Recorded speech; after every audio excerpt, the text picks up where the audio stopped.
Hello. So in this video, we're going to talk about the Contendings of Horus and Seth. This is an ancient Egyptian text. It comes from probably the 12th century BCE, which is the 20th dynasty during the New Kingdom, possibly during the reign of Ramses V, if that helps narrow it down for you. But this is a recounting that's part of the larger Osiris myth, which was one of the most important foundational myths of ancient Egypt. It largely, the Osiris myth as a whole largely has to do with the succession of kingship and the foundations of royal authority in the context of a sort of clash between order and chaos, with Osiris, Isis, and Horus on the side of order and Set on the side of chaos. The contendings of Horus and Set largely take place after the sort of initial events of the Osiris myth, because there's different versions of the myth at different times and in different places and in different recountings, but so long story short version, so Osiris is the king of Egypt, Set is his brother, Set murders Osiris.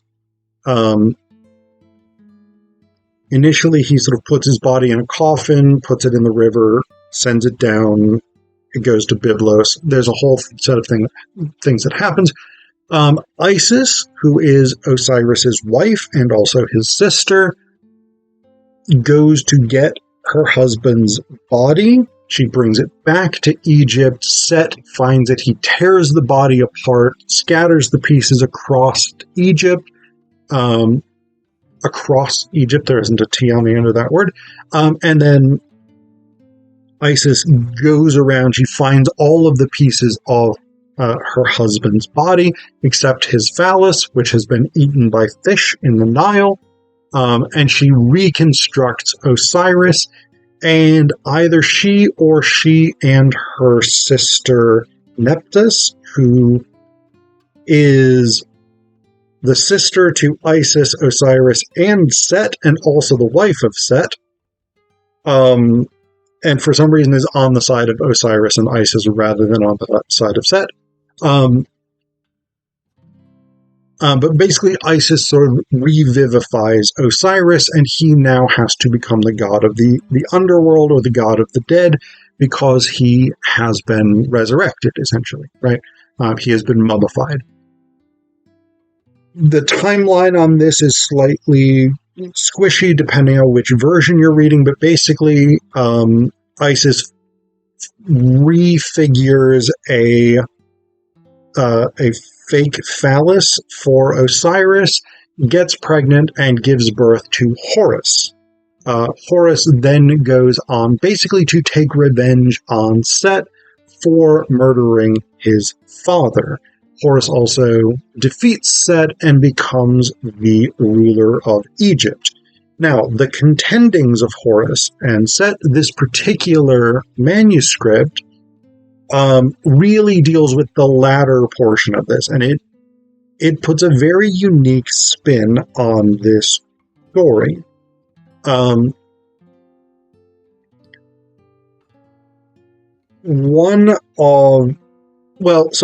touch on that in just a second, because before I do this, I'm reading this out of a book called The Literature of Ancient Egypt, edited by William Kelly Simpson, and we have an introduction to the Contendings of Horus and Set by a guy named Edward F. Wente Jr., and he starts out with what might be one of the most brutal assessments of a piece of literature I've ever heard from somebody who's writing a critical introduction to it for publication. So what he says: "This, the longest of the New Kingdom stories, is perhaps the one with the least literary merit.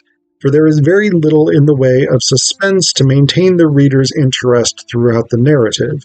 It is the theme of Horus's superiority over his rival Set in contending for the throne previously occupied by Horus's father Osiris that serves to bind together an episodically constructed tale whose narrative style is especially monotonous. Score. And that's not entirely wrong. It is a strange story. In part because the early portion of it basically just consists of a bunch of deities, including Isis, including Tot, including a bunch of other gods and goddesses at this court, basically being like, yeah, Osiris should be king. And the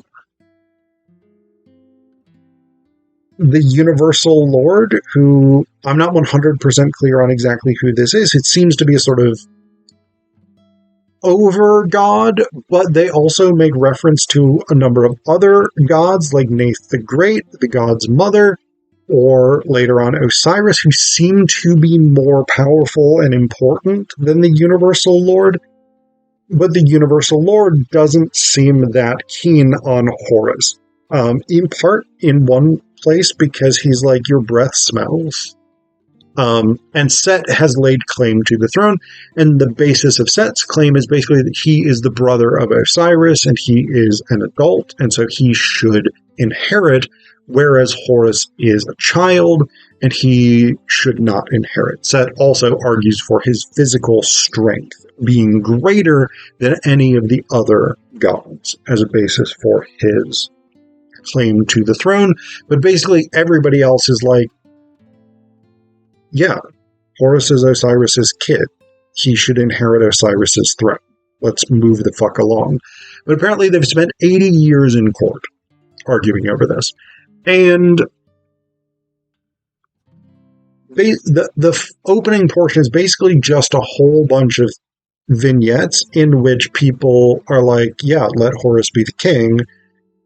And then the Universal Lord is like, send a letter to this other deity asking them what we should do. And across the board, those other deities are like, let Horus be king. This isn't even a difficult question. So he keeps getting these sort of responses where everybody is on Team Horus and nobody is on Team Set except for Set and seemingly the Universal Lord. And then finally we have this very strange bit where it's like the Universal Lord is upset that everybody keeps saying Horus should be king. And then what we have here is he sort of throws everybody out and just goes and pouts for a bit. And then it says, after a long while, Hathor, the lady of the southern sycamore, came and stood before her father, the Universal Lord, and she exposed her private parts before his very eyes. Thereupon the great god laughed at her. Then he got up and sat down with the great Aeneid. And then the Aeneid is the sort of main group of gods who are like deciding who's going to be the next king.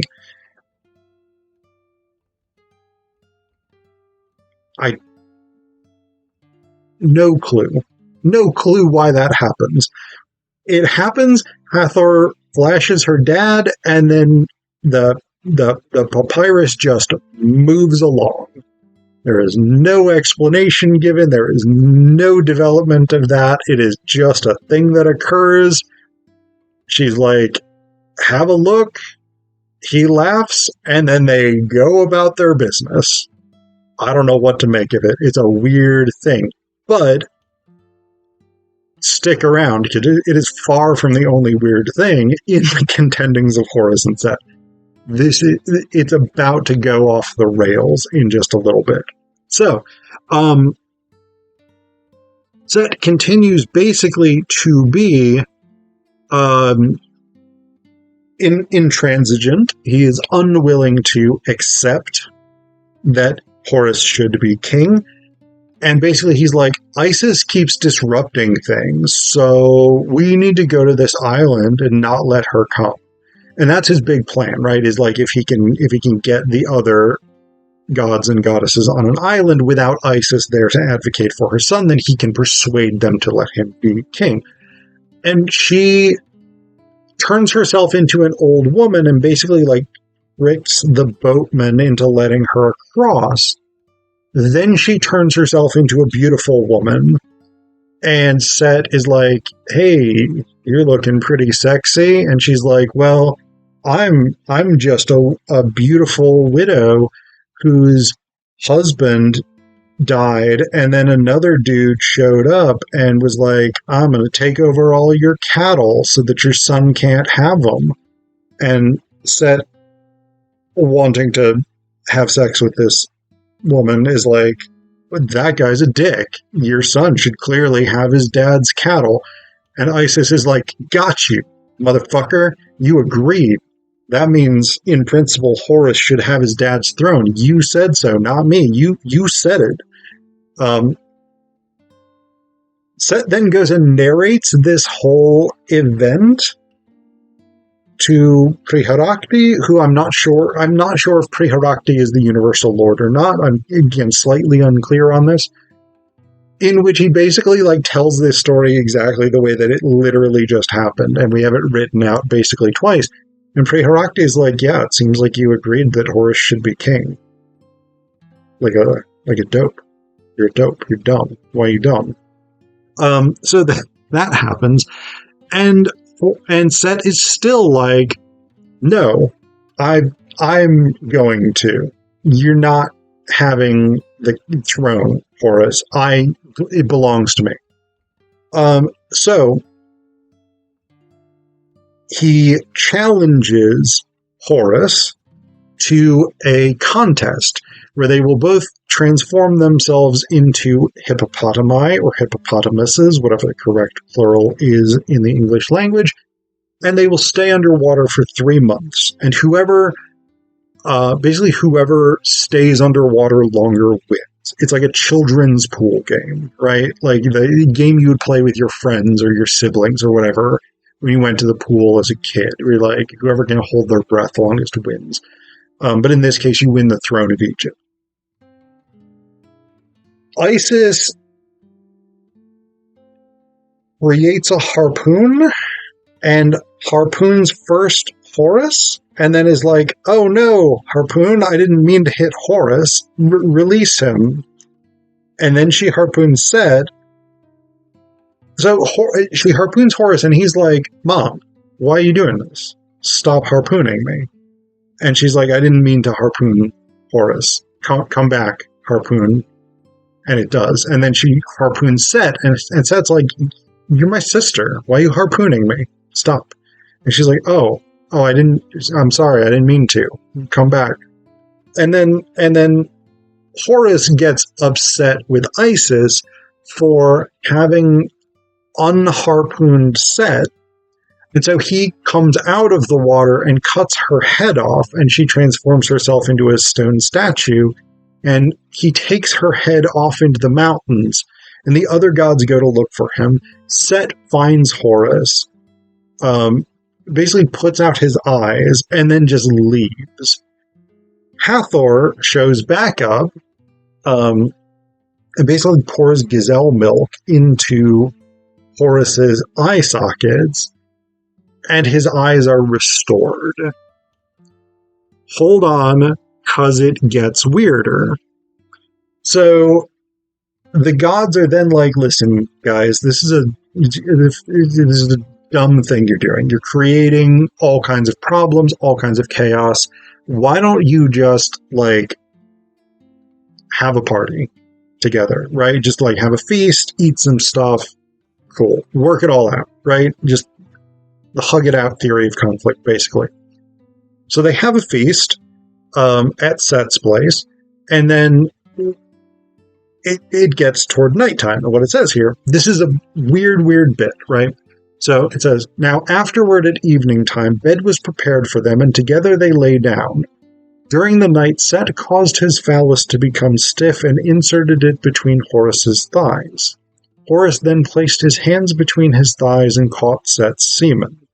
Then Horus went to tell his mother Isis, "Help me, Isis, my mother, come and see what Set has done to me." And he opened his hands and let her see Set's semen.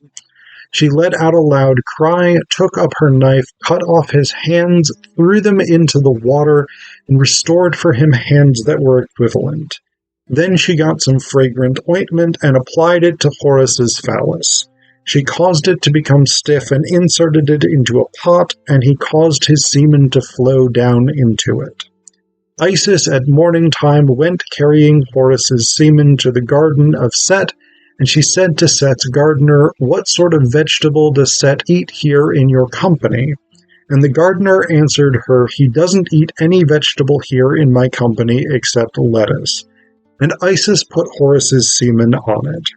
Set returned according to his daily habit and ate the lettuce, which he regularly ate. Thereupon he became pregnant with Horus's semen. So Set went to tell Horus, "Come, let us go, that I may contend with you in court." Horus said to him, "I'll do so, yes, I'll do so, I'll do so." Then they both went to court and stood in the presence of the great Aeneid. They were told, "Speak for yourselves." Then Set said, "Let me be awarded the office of ruler, for as to Horus, the one who is standing at law, I have performed a man's work against him." The Aeneid then let out a loud cry, and they spewed and spat at Horus's face. Horus laughed at them. Then Horus took an oath by God as follows: "All that Set has said is false. Let Set's semen be summoned, that we may see from where it answers, and my own be summoned, that we may see from where it answers." Then Tot, lord of script and scribe of truth for the Aeneid, laid his hand on Horus's shoulder and said, "Come out, you semen of Set." And it answered him from the water in the interior of the marsh. Then Tot laid his hand on Set's shoulder and said, "Come out, you semen of Horus." It said to him, "Where shall I come from?" Tot said to it, "Come out from his ear." Thereupon it said to him, "Am I, who am divine fluid, to come out merely from his ear?" Then Tot said, "Come out from the top of his head," and it emerged as a golden solar disk from Set's head. Set became exceedingly furious and extended his hand to seize the golden solar disk, but Tot took it away from him and placed it as a crown upon his own head.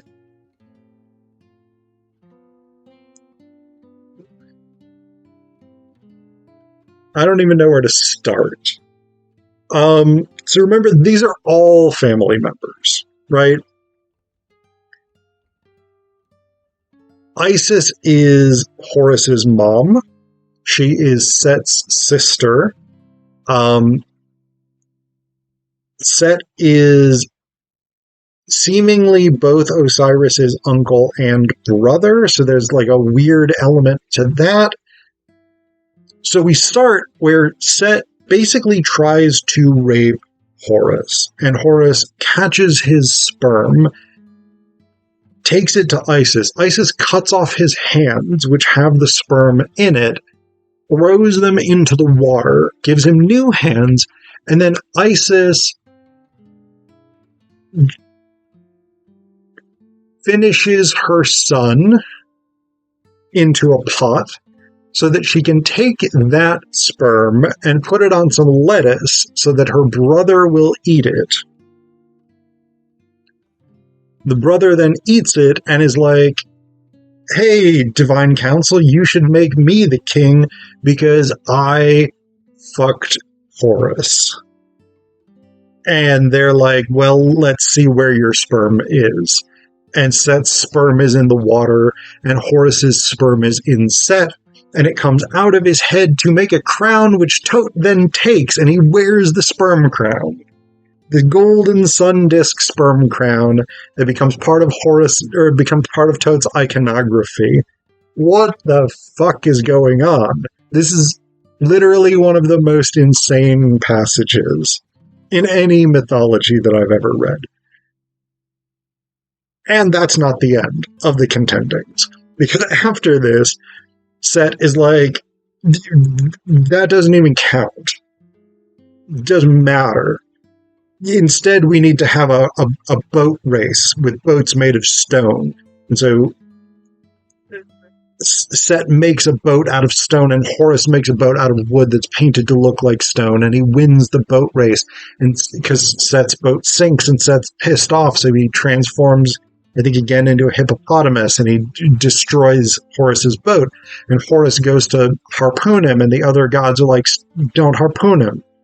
And then they're like, okay, let's just send a letter to Osiris. He was the previous ruler. He's now king of the underworld. Let's just send a letter to Osiris. And Osiris basically writes back and is like, yeah, give my son the throne. Shut the fuck up. Stop bothering me with your bullshit. It's obvious. And the Universal Lord, I think, is still like, well, let's send another letter to Osiris, maybe being like, yeah, but maybe your view isn't that important. And Osiris is like, shut the fuck up. I'm stronger than all of you. If you don't do what I say, I'll release some demons. And then you'll be fucked. Because you can't stop them. The demons don't care about you, the gods. They'll do whatever, right? So shut the fuck up. There's a little bit of like a mob boss element to it, right? Where it's like, it's a nice realm of the living you got there. It'd be a shame if something happened to it. But it's effective because finally Set's like, okay, whatever. Horus can be king. And so as sort of compensation for this, Horus gets some sort of additional powers and rights and things like this. So again, it's a weird story.